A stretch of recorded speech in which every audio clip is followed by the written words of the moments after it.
Hey everyone, and welcome to Boston Autoblog. I am at the New England International Auto Show in Boston, Massachusetts to take a look at a number of cars here on press day. So with the Toyota Supra being unveiled earlier this week in Detroit, a number of car enthusiasts were not too happy with it because A, it doesn't have a 2JZ engine, doesn't have a manual transmission, and it's basically a BMW. However, have people and have we all been unappreciative of what Toyota has done over the last 5 years, because where they came from and where they are now is quite an amazing journey. So unfortunately the Supra is not here today. However, there's a number of cars that are here that I want to talk about and go over what has transpired over the last 2 or 3 years for the Toyota brand.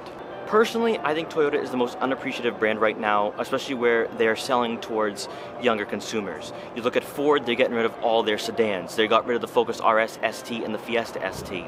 Chevrolet is doing very similar with getting rid of the Impala, and they're getting rid of the Cruze. So they're getting rid of a number of cars. Toyota, on the other hand, is still making these smaller hatchbacks and they're making these smaller sedans to entice younger buyers. So let's go over the brief history over the last 2 or 3 years and check out all the cars that has led us to the point where we have a Supra back in the lineup. And so, without wasting any further time, let's get right into this video. For almost 17 years after Toyota ceased production of the Supra, the Japanese brand that once captured the attentions of younger consumers by offering more affordable sports cars became known as the most boring brand in the country. The stark difference from the 90s and 2000s were apparent as the lineup became primarily geared toward consumer vehicles and looking to the future with the Toyota Prius. It wasn't until around 2017 that hope was rekindled within the car community, and that there were signs of exciting cars coming on the horizon. When Scion closed its doors, the GT86 and Corolla IM, which is now the Corolla hatchback, joined the Toyota lineup in the United States, ushering in a significant change for the brand, not only when it came to performance, but also appearance. Now this all really begins in the latter part of 2017 when the 2018 Toyota Camry XSE V6 was unveiled.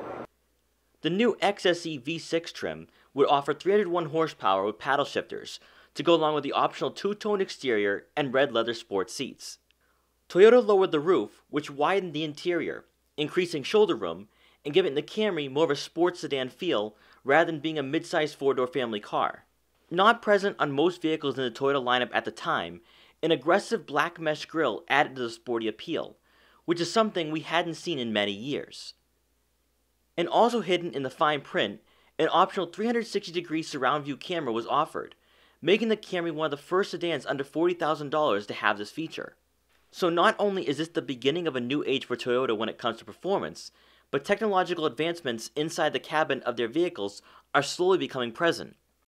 Then, in 2018 at the New York International Auto Show, Toyota unveils the completely redesigned, rugged, and masculine 2019 Toyota RAV4.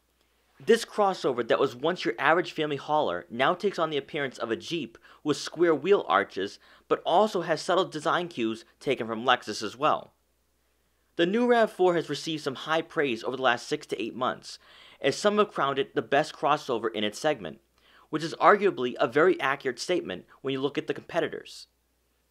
What's setting Toyota and some Japanese automotive brands apart from the rest is that they're getting creative and edgy with designs, whereas the Americans and even some German brands are becoming far too conservative in a time when innovation and change is being welcomed with open arms. The RAV4 now looks like it's the most off-road capable ever in its history, and with a variety of different trims like the Adventure and XSE Hybrid, fun and higher quality appearances is the theme moving forward.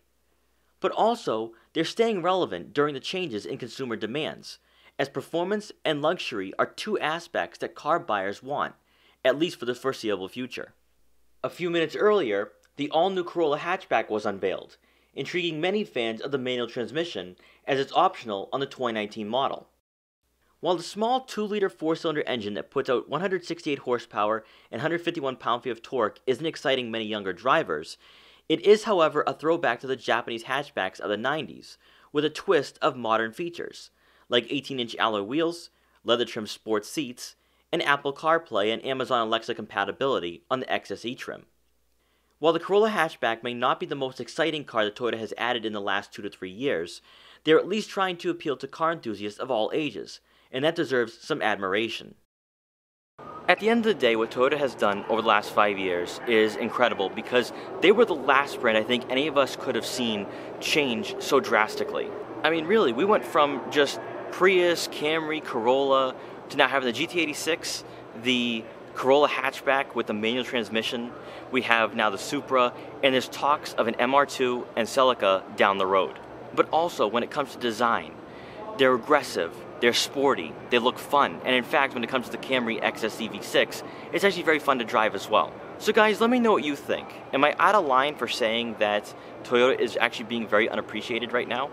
But also, okay, the Supra, they really didn't need BMW's help. They could have done it on their own. Yes, there could have been a manual transmission. However, Toyota is saying that if there is a demand for it, that they're highly considering it for the United States market. So thank you so much for watching this video. Please like, comment, share, and subscribe for more, and I'll see you next time.